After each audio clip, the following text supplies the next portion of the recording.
Captain, spreading the love of New Haven and Connecticut.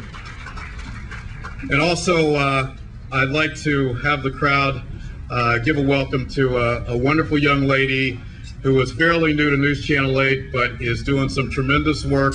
She did a great piece on the Connecticut 29th that aired on our news last night, and she's going to be a big, big player in this community for a long time. Please give a round of applause to Desiree Fontaine.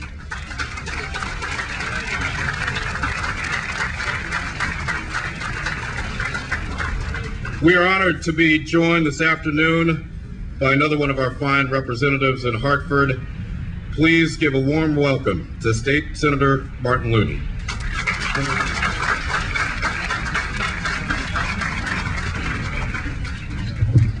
Thank you so much, Keith. It is a great, great honor and pleasure to be here today. You know, when I was a boy growing up here in Fairhaven, just a few blocks from here on Wolcott Street, and playing countless hours and countless games of baseball on these fields in the late 1950s until the mid-1960s, I had no idea that my friends and I were playing on hallowed ground. And that is what we are celebrating here today. The heroism of the members of the 29th Regiment, the courage, what we have heard, what they suffered, what they sustained, what they hoped for their own future and for the future of their nation, is something we are here to celebrate today, and that this monument that we dedicate today will be a permanent memorial to. These are the kinds of sacrifices and the kind of heroes that have made America great and are our hopes of continuing to be great in the future. So this is a moment for us all to cherish, and it is a great, great moment of celebration to be here today. I want to, again, to thank Harrison Merrow and Jeanette Thomas and Jackie Buster and my great friend Ray Sims from Hamden, and so many others whose vision, despite all of the difficulties in bringing vision into reality, have helped bring us to this day. And it was a great pleasure to work with my colleague, Senator Tony Harp, and our colleague in the House, Representative Juan Candelaria, and so on the others of our New Haven delegation, to pull together to secure the state component of funding for this project, so that the boys who play here in the future and the girls who play here in the future will learn something about their history as they play here when they see this monument, to remind them every day of the great sacrifice and the great love and the great heroism that we celebrate. Thank you.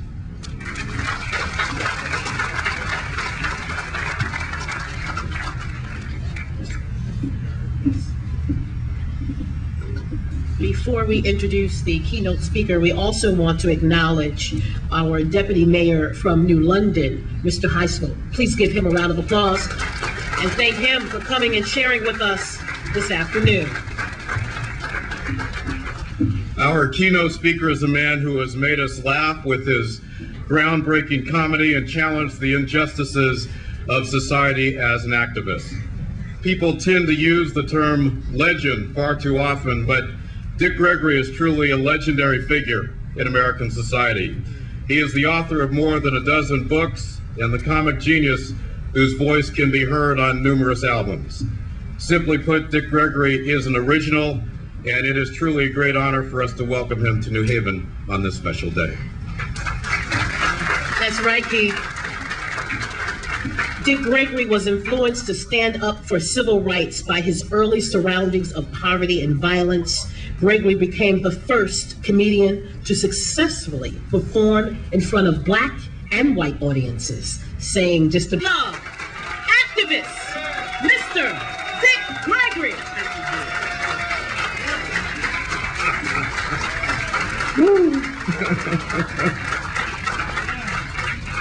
We say we thank and praise God that we've all made it here safely today. I pray to God that your return and my return will be equally as safe. Let me first say thanks to those of you who worked very hard to make this day possible. My job's very easy. All I had to do was just present a body.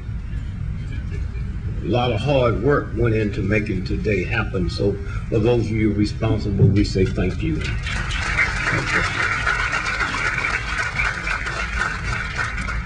Secondly, for those of you who handle the physical part of it. They will come up and clean up after we're gone. So to all those invisible folks, we say thank you.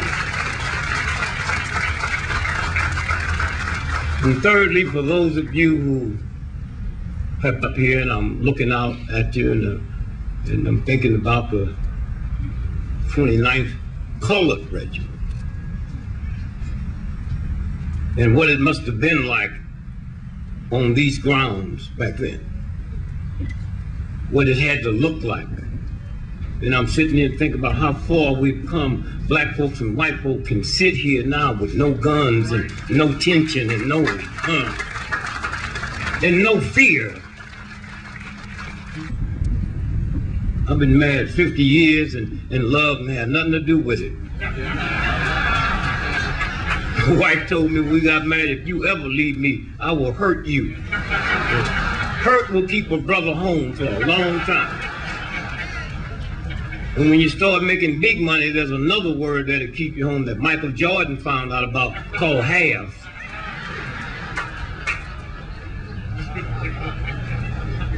And that was the biggest problem I had when I first got married. My wife couldn't handle debt. I was, when we gonna pay Sears and Roebuck? I said, you act like we got some money. We ain't got no money. And when I get some money, Sears and Roebuck not gonna be my first priority. They knew I wasn't gonna pay for that stuff when I got it. But on the back of the application, they said, who's gonna pay for this? I said, your mom. It's amazing what happened when fear leaves, and that's what these brothers helped do back then, was to create an atmosphere where there's no fear. I mean, when you stop and think about, all of it, it's incredible. The economy done got all bad. My brother called me from St. Louis, nervous. If I can repossess my car, what must I do? Don't park in front of the house.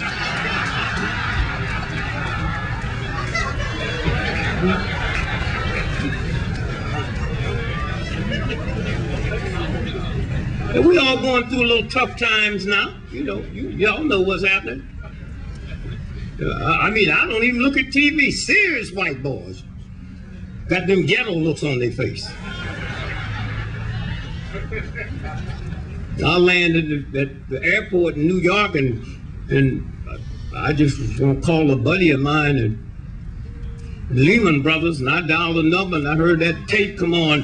This number had been disconnected. There's a good white friend of mine. He's a real big stock dude. I ran by to see him in New York before I came out here in New York City. He's big time stock broker. He had a heart attack last night. And I went by the hospital, and once you're a stockbroker, you already stop. I don't care what the stock is. I walked in the room, and the nurse was taking his temperature, and he looked up and said, what is it? She said, 102. He said, when you get 103, sell.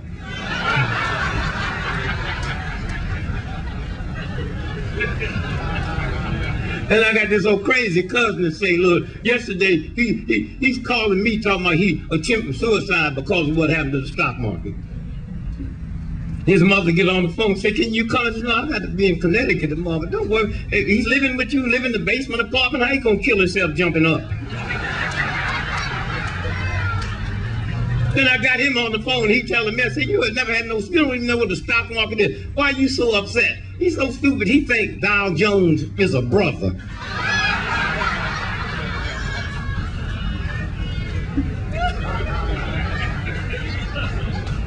Fear.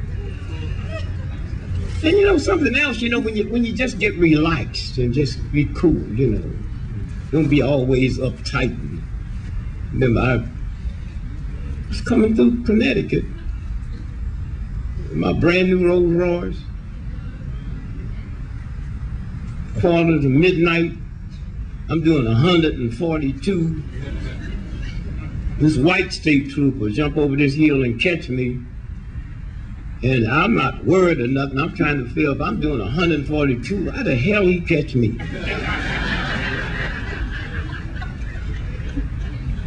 So I pulled over, he pulled up. He had this strange look on his face. He said, I got a serious problem. And I said, what do you mean? He act like he wanted me to help him. He act like I call him. And he explained it. He said, well, In 15 more minutes at midnight tonight is my birthday. And my wife had planned a surprise birthday party for me tonight, starting at 12:30, and we're out in this little county here, rural area, and it takes me like 30 minutes to get to the party. And the fact you're doing 142, I just owe it to the people of my state not to just let you go because of the party. Said, now, if I take you in, it's going to take 30 minutes, and it's going to take about 3 hours to write you up. And I'm just going to put it on you. I've been a state trooper for 37 years. If you can just give me any good reason, I'll let you go. Now, I've heard it all. Well, I said, you just be cool. I said, well, let me tell you something, man. 37 years ago, a white state trooper ran off with my black wife. And when I looked through that rear view mirror, I thought you was bringing her back.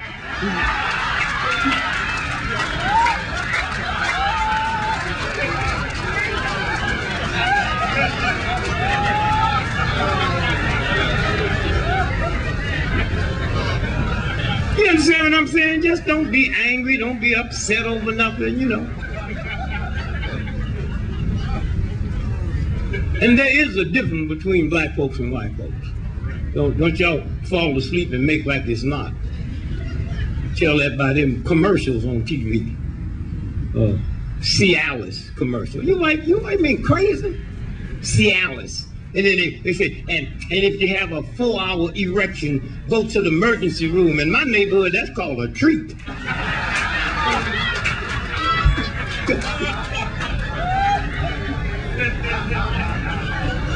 But when you think about how far America comes, the fact that that's in your living room. Here the guy said, erection. My 4-year-old grandson came up to me the other day. He said, Granddaddy, what's an erection? I said, go ask your grandmother.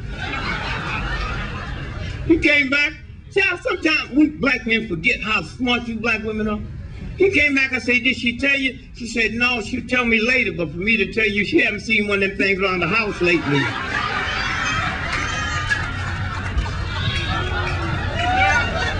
Oh, you sisters, y'all cold, baby.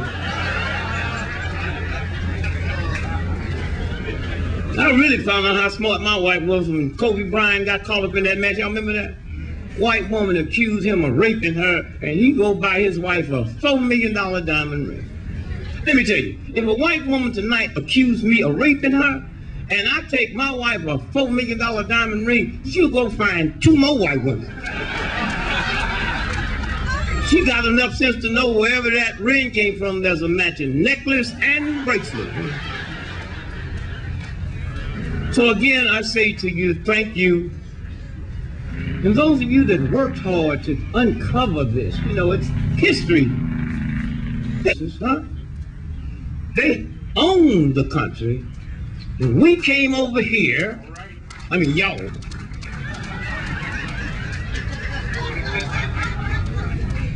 And called themselves the settlers and called them the savages. Can you imagine if y'all go home today and I done broke in your house and killed everybody, and you go to open the door and I look out there and say, who are you, savage? You say, who are you? I say, I'm the settler. Abraham Lincoln, the next time you go to Washington, D.C., go to the Lincoln Memorial. This man's known all over the world for the Emancipation Proclamation. There's people on this planet don't even know he was president. Don't even know he was assassinated. They associate the Emancipation Proclamation with Abraham Lincoln. And you go through that whole monument and what you see, and not one word about the Emancipation Proclamation. Huh? So I want you all to know what you're doing when you uncover history and sit it straight. No lies. Sit it straight. Somewhere when you stop and think about how far. And then you got to look into things and look in the big. I go all over the world, and 13 is not an unlucky number nowhere in the world but America. Hotels don't even have the 13th floor. And I got to think, wait a minute, how come 13 got to be an unlucky number here in America? And then it dawned on me, the 13th Amendment that freed us. And then all at once that becomes unlucky, and it's so hidden and so mythical, even we think it's an unlucky number. Huh? Somewhere. And so when I think about how far, and we in the civil rights movement, we trace it back just a few years back, but you've been able to trace it all the way back. All right. Huh? And then one day it will be traced all the way back. Not yet.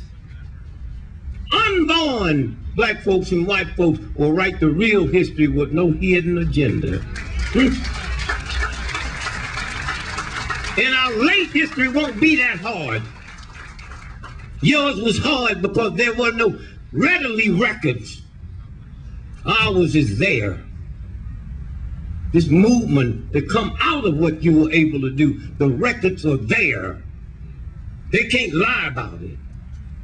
There was no records of what Jesus said. Don't mean it wasn't true, but it's hearsay. What have happened in the civil rights movement and lately, that's records are there. I was there.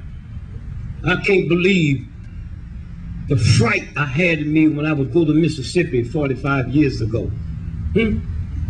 Knowing I would die, but went anyway. And then I found out something about going. There's something worse than fear. That's disgrace. And whenever one human being let another human being, you woman or man, black or white, brown or green, let another human being reduce you below the dignity that God gave you just so you can pay your rent and feed your family and educate your kids. That's a violation of God, and God will take your dignity away from you, your grace away from you, and you be in disgrace. And so when I stop and think about, I went to Mississippi knowing I would die.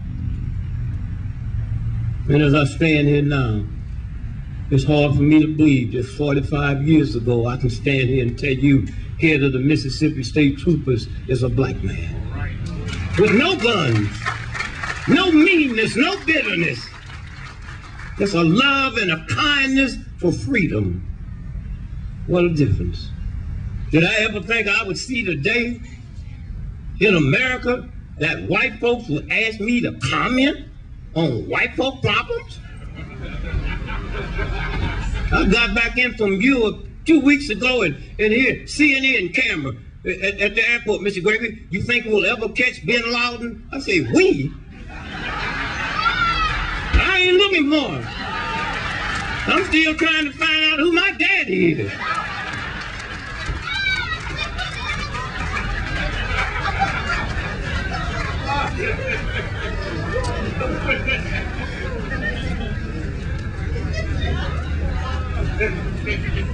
All things that changed. Bob Hope died. He was 104 years old.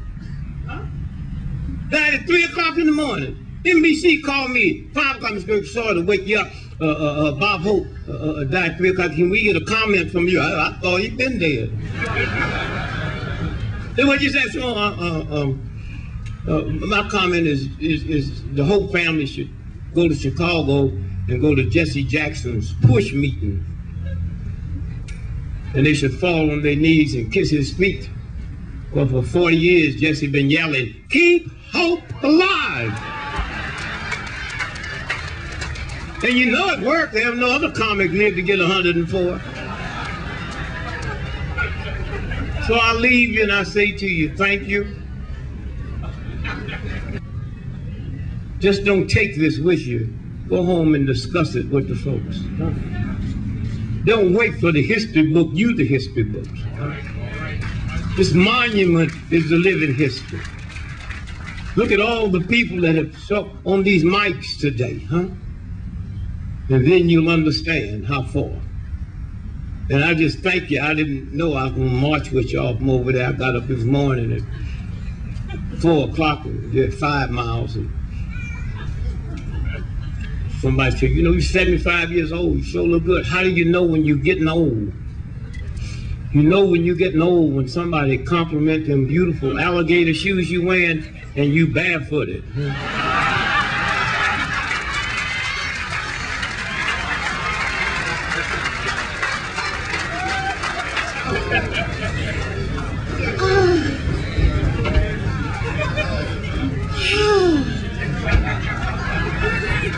just need to laugh, y'all. Just go in and give another round of applause and just start cracking up.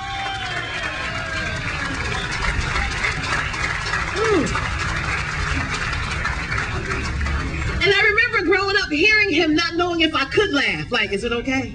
Is it okay? Because, you know, normally, you can't sit there and give that type of information and laugh in front of your white friends or in front of your black friends. We are funny people. We need to laugh and get together and just crack up and remember the words. Don't try to take them home and use the jokes. Just remember the words of Mr. Dick Gregory. One more time.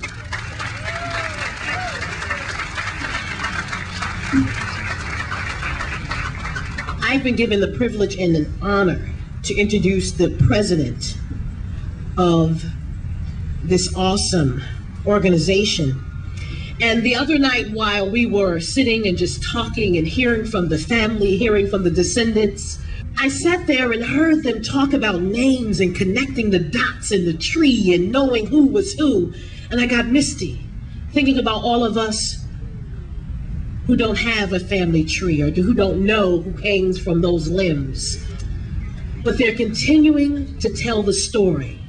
And the president, Mr. Harrison Merrill's going to come and tell you how he kept the family promise. He, along with the entire committee, 10 years ago, as a labor of love. Please welcome him as he comes.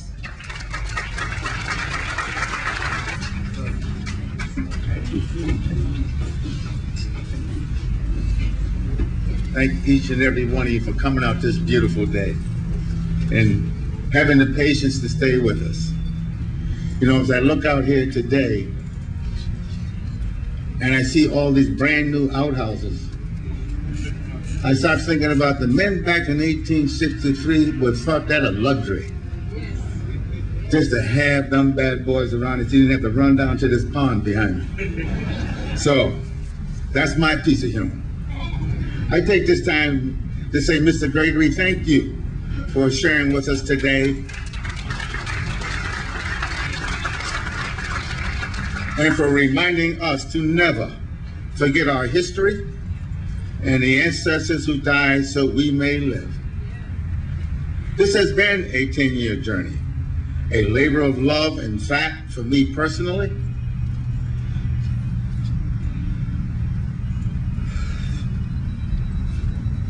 I'm okay. As for all my friends and all my members of the 29th, you all please stand up, please.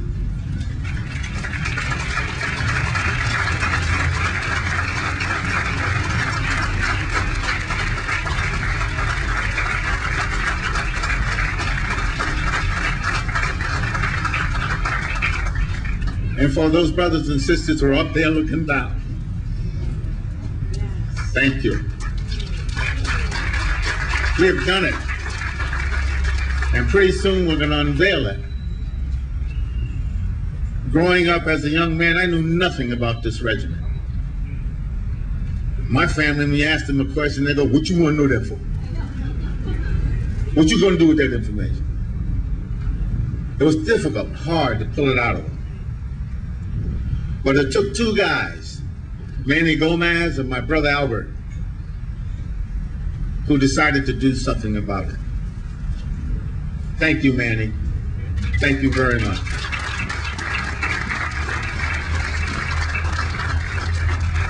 As we prepare to unveil this statue, right here on the bank of the Mill River, we are encouraged to continue to tell the story of those men, those soldiers of color, African Americans, Native Americans, all heroes who came here as strangers, but left here as friends and brothers for life, dedicated and united for a cause. Part of that cause that they held so dear to them when Frederick Douglass came to this very spot and asked them, what encouraged you to step forward to be so brave? They said, first and foremost, to free our brothers and sisters who are living in bondage, and then to come home and have the right to vote. Yes. to have control over your own future. We are encouraged by the support and collective acknowledgments, and for those who have come out here to help us in this grand salute, both brown and white, to let the spirit of love be known from this city to spread out through all our country. At this time, I would like to also express my profound gratitude to our sponsors and other individuals who believe in this project and continue to work with us. The Honorable Mayor John DeStefano of the City of New Haven. Mr. Castro came out here when my niece lived across the street and she was campaigning. And I met her for the first time. And she has stuck with us all this time. Mr. Al Marta to my right.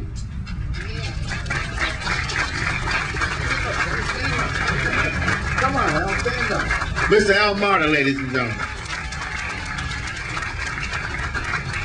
And his wonderful committee of Amistad people whose names are so many, I can't even, I see you over there still, I see you, who worked with our committee to make this day possible.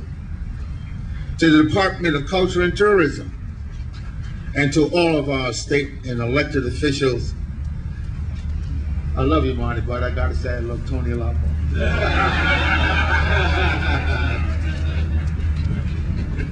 And to all my brothers and sisters of the 54th, where I had 4 great uncles who fought with the 54th. We will never forget their sacrifices. We will never forget their bravery.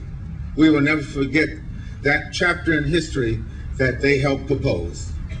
The Colored Tony Knight Regiment will never forget any of them. Thank you all for sharing with us this day, and let the spirit of this day continue to lead you on. Thank you ever so much.